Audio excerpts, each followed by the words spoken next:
Go right Sure here. you only want 3? Not 4? Yeah, we'll take 4. We'll take 4. I'm thinking Gilbert. So Matt has been our delivery manager for the last few months, and we started our delivery program back at the beginning of COVID as a survival strategy, really. We had 1 week in March of 2020 where we were doing kind of our normal thing, and then the following week, 2/3 of our normal thing at markets, that is, was kind of gone. And we had pivoted it originally to pickup orders at the market, but those only had traction for so long. People really didn't want to do the pickups. So we rolled out a delivery service within a couple months of that. So in 2020, delivery was a really big core part of our business. We definitely saw a decline last year. And of course, we still had really great moments, but it just took a lot more effort to get to the same result. The overall opportunity has not really grown. Whereas just about everything else we're doing is growing really strong. Our farmers markets returned to their former strength by the summer of 2020. And then of course we added our own store. We realized that we needed to make a change this summer because we are just guessing too much on how much to actually make for the delivery business. So we've now moved Matt's role from being a delivery manager to a role that we've had vacant for a while, and that's our market manager. We're refocusing on more farmers markets. When we were in our garage bakery, we really only had the ability to pull off Saturdays because we didn't really have the team size to go out to the markets on any other day without taking away from our ability to actually make bread. Now that's not so much the problem. We actually really need to find ways to sell bread on every day but Saturday, because we have a team large enough to support Saturdays here all week. So Matt is going up today to Flagstaff, and we have started using our van more and more for small markets where we're actually adding Sunday markets right now. And so Matt's just spending a ton of time out at the markets himself, being the base layer as our new market director. He comes into it from kind of a nice set of experience because as a delivery manager, he got the logistics piece, the getting bread from this facility out into the world. He has a unique advantage over people that have tried this role in the past where they didn't really have that logistics component. So we're trying to connect the two now. And the big training gap for Matt is just more time out at markets, which you know, is gonna happen really quickly when he's doing multiple every single week. Matt, you've had a couple weeks out at market so far. What's like, how do you enjoy the work versus the work you were doing before? I mean, I enjoy interacting with the customers a lot. I hear a lot of great stories about what they do with our products specifically, which gives me some good ideas also. But just hearing the enthusiasm about the products themselves and interacting with folks that enjoy what we do is pretty cool. Do you feel like it's changed your perception of our bakery at all, being with the majority of our actual customers out at market as opposed to just like dealing with delivery drivers and sending out orders? I get to display our best and talk about all the hard work that goes into the products, and that really resonates with people. We're just driving this over.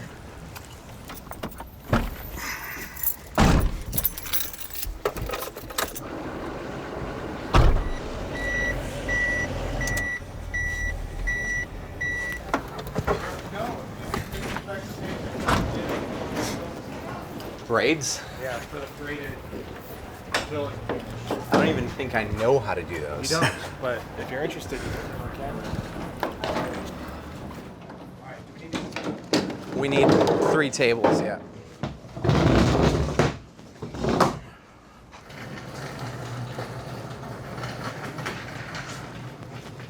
So this year we're trying to do more of what we're good at and less of what we're not so great at. Over the last few years, we've had a lot of growth in a lot of different directions for the sake of survival.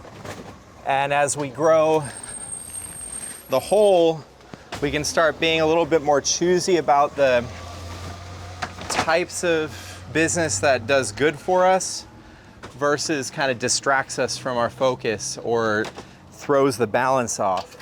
Markets are definitely going to be one of our focal points going forward. It's how we get in front of new customers. It's something that we're optimized for, we have the right tools for, we have the right flows for, we have the right amount of practice in. We can actually do them efficiently from a financial standpoint.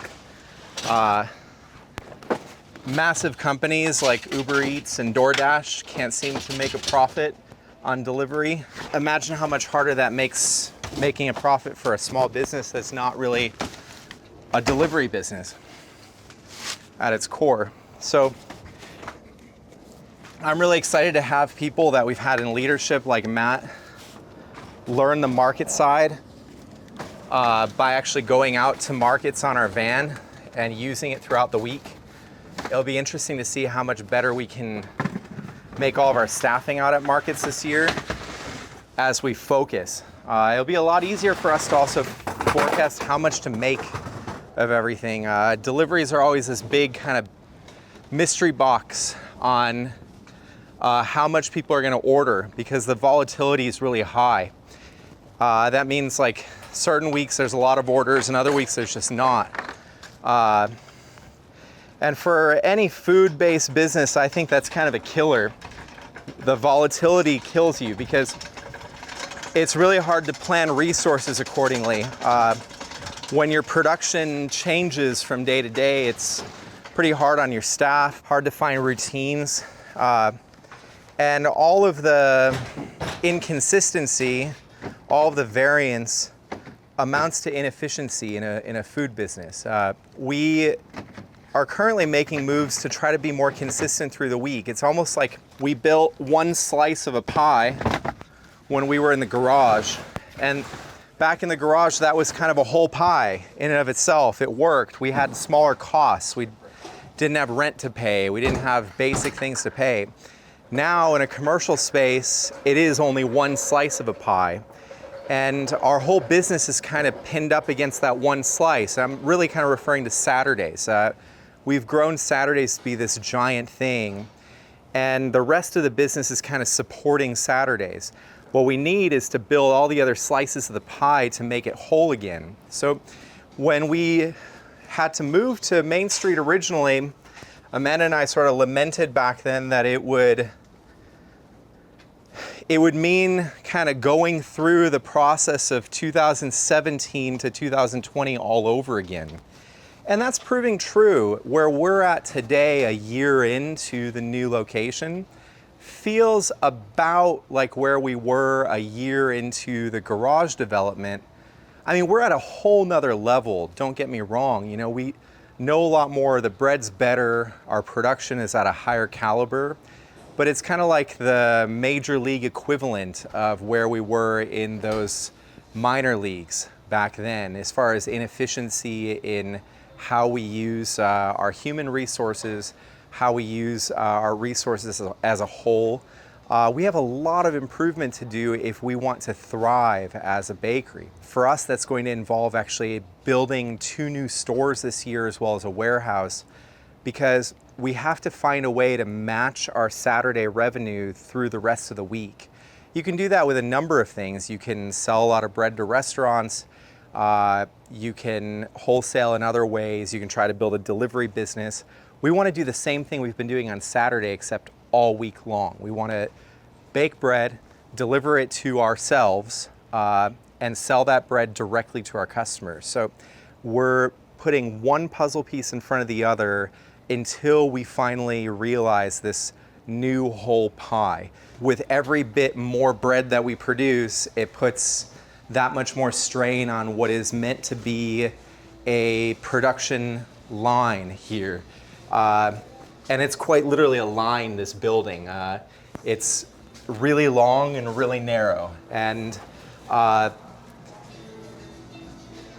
the goal is to have it flow really in one direction. As we make more bread, we have to get more ingredients to make more bread with. More croissants means more butter. More bread means more flour. And all of this stuff crowds into the exact same place that we're also producing bread from. So you kind of have the double problem on storage. So we've definitely reached a point now where we need somewhere to store our supplies and also offload unnecessary tasks that don't have to happen in this space that has to actually run highly efficiently in order to be successful.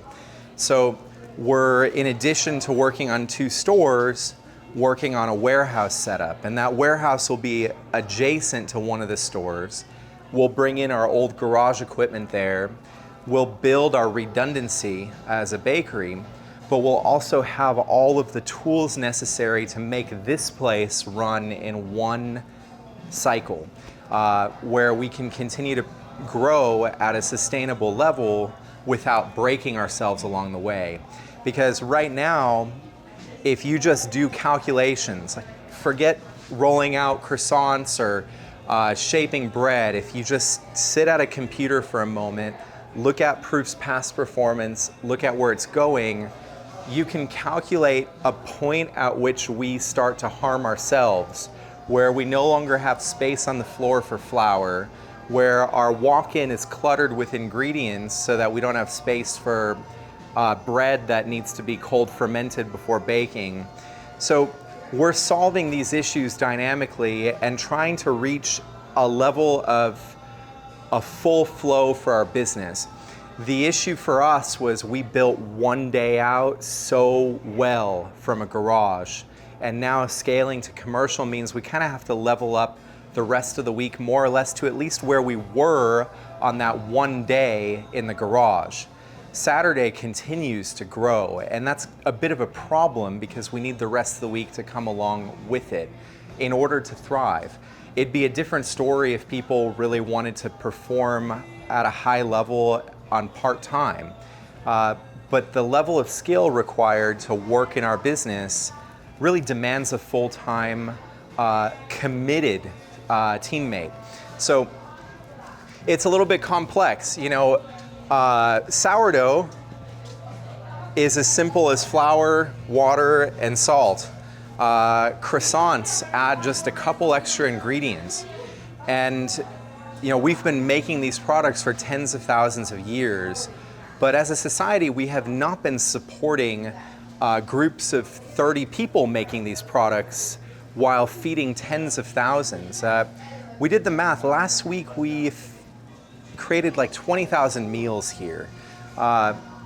And that's in our slow season. It's kind of a staggering sum when you think about how few people actually have to do it.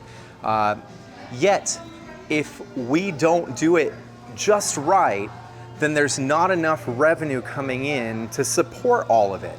So it's all a balance. It's all building a balanced pie where there's actually even a slice left for Amanda and I at the end. That's kind of the elusive slice. The thing that is, in my opinion, a reflection of everything done right, not just the bread and the products, but your training, the way in which you bring people onto your team, your various policies, like the nitty-gritty. It's hundreds of moves all synchronized together. It's incremental improvement that happens over time, and we have a long way to go. We really kind of just started at the beginning. So, you know, forgive us for any absence or lapse in just doing regular video work. We're trying to find balance in all of these new things we have to think about in the new volume of people that we're trying to support. And we're unlocking that puzzle one step at a time. There's actually now, as of just a couple weeks ago, a very clear pathway forward for us for the next year. And we think that that pathway forward is going to sustain us for quite some time. It will allow us to reach an equilibrium where we can really kind of just get into a groove and do what we do and do it well, as opposed to constantly figuring out how to complete the actual puzzle itself, which is definitely still something that we're working on. Yes, we have this beautiful facility which is capable of putting out a lot of bread, but you need actually all the infrastructure surrounding it too. You need the vehicles to get the bread out. You need the space for the ingredients that are coming in. And then most importantly and most challenging, you need a fairly large group of people in this case that really all know what's going on, are committed to the same vision, committed to the same quality standards, ready to work alongside you. We're trying to figure that all out bit by bit. And right now our pie doesn't look very efficient. So it's a little bit stressful in that regard. But on the flip side, the only opportunity really is up. We just started here. The footing that we're on, albeit a little bit shaky at times, is stable enough to keep us going, to keep us improving. And so long as we can keep putting one foot in front of the other, there's a lot of amazing things we can achieve over the next few seasons here. Culminating in a really significant focus on our core, on producing really high quality bread and teaching people how to bake with integrity, with passion. So we're working on it. I think Matt's all set to go. I'm just gonna check on him and then send him off to Flag. You all set? Heading out. Did you check for cash boxes Yep. and iPads? We're all stocked. I got an extra iPad just in case. Charger?